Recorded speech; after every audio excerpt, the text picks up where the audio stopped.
E não imaginava eu, naquela época, que depois viriam as redes sociais, aí sim, com uma quantidade enorme de evidências de que as pessoas entendem tudo errado, o que elas leem. Então, eu comecei de novo a selecionar erros, as pessoas passaram a me mandar erros de interpretação. A primeira vez que isso aconteceu, eu fui marcada num post do Leandro Carnal.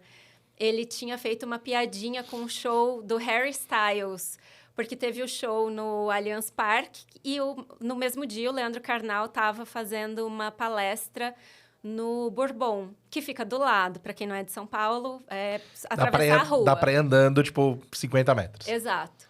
E aí, como tinha o show do Harry Styles, a região virou uma bagunça, muito trânsito, tudo parado. E o Karnal foi fazer uma piadinha com isso e escreveu assim: gente, eu quero pedir desculpas para os 15 amigos do Harry Styles que tentaram chegar até o show dele, porque tinha tanta gente vindo para minha palestra que eu causei muito trânsito na região. Piadinha boa, piadinha bem bolada. Piadinha boa, né? Assim, simpático, assim, coitado, né? Veio para o Brasil, não, eu sei que não tinha muita gente para ir, mas eu acabei gerando esse transtorno lá. Aí ele ainda escreve, sorry, Harry. Você vê que não é uma linguagem de quem tá falando sério. Aí, 1 hora depois, ele precisou editar esse post e ele adicionou um PS.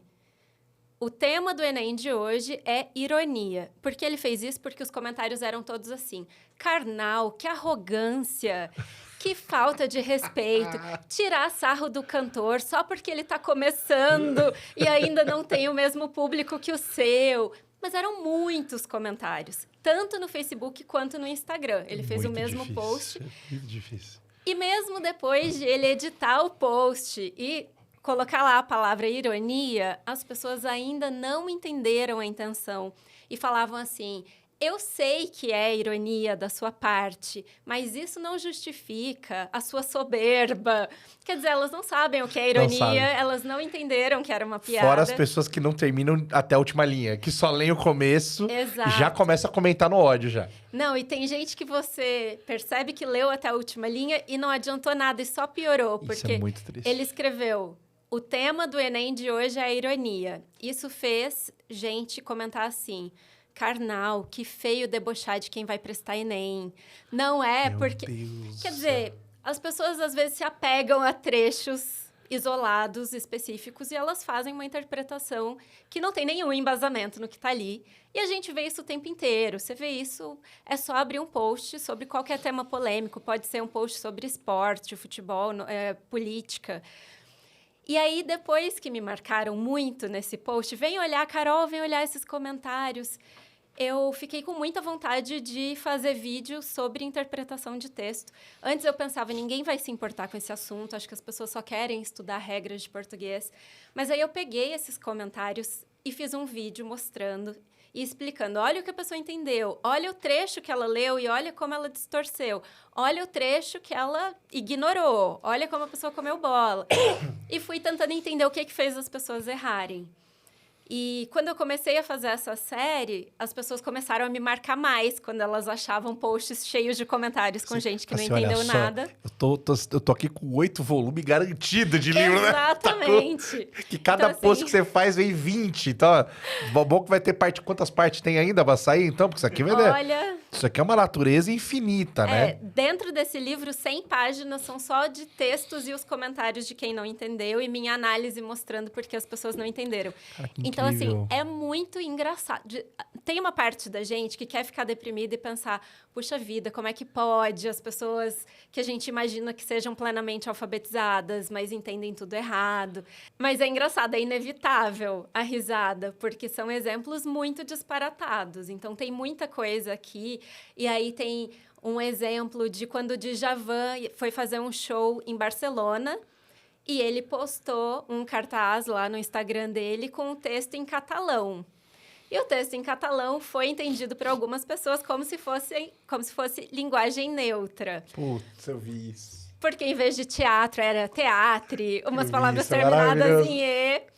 E aí o que Maravilhoso. me surpreende é, enquanto a pessoa vê o primeiro post e conclui, só com base em algumas palavras terminadas em E, que ele está tentando se comunicar usando linguagem neutra, ainda ok. É um tema que deixa as pessoas inflamadas. Mas aí, depois, eu cheguei num post que era já de um jornal, uma página jornalística, dizendo: internautas interpretam equivocadamente, veem linguagem neutra num post em catalão. Enfim, era um texto explicando o erro das pessoas. E aí você vai para os comentários desse texto e os comentários são assim: bem feito, quis lacrar usando linguagem neutra. Ninguém mandou lacrar, tem mais é que se lascar. Inclusive, jornal vendido. Exato. Já começa a ir para outro lugar. Ou o contrário, também tinha elogio, assim: ainda bem que o cantor se atualizou e tá usando a linguagem neutra para demonstrar o respeito por todos os grupos. Então, é muito difícil. Mas, enfim, em resumo, o livro tem vários exemplos dessa natureza. A gente dá risada lendo, porque não tem como. Mas também tem uma parte, porque professora, né? Então, eu trago estratégias de leitura, como melhorar a interpretação, como não ficar, assim, sujeito a escorregar o tempo inteiro. É isso que eu ia te perguntar, porque assim, como é que faz para tentar reverter esse mundo na interpretação de texto? Tem muitos aspectos envolvidos, e um que eu acho que é muito pouco falado é o quanto a postura, a atitude do leitor influencia na maneira como ele lê. Então, a gente só pensa assim: a pessoa analfabeta, tem que voltar para a escola. Mas não é só isso. É a minha postura de leitor, que tem que ser humilde. Eu tenho que ir para o texto e, quando algo me gera estranhamento, eu tenho que perguntar: gente, será que eu deixei alguma informação escapar? Peraí, deixa eu reler para ver se eu entendi direito. Deixa eu calcular se essa conclusão que eu estou tirando está na minha cabeça ou se de fato parece ter sido dita pelo autor. Porque senão a gente fica costurando conclusão precipitada com base em coisa que não está no texto, não está na intenção, não está sugerido. Então, assim, postura de leitor é postura autocrítica.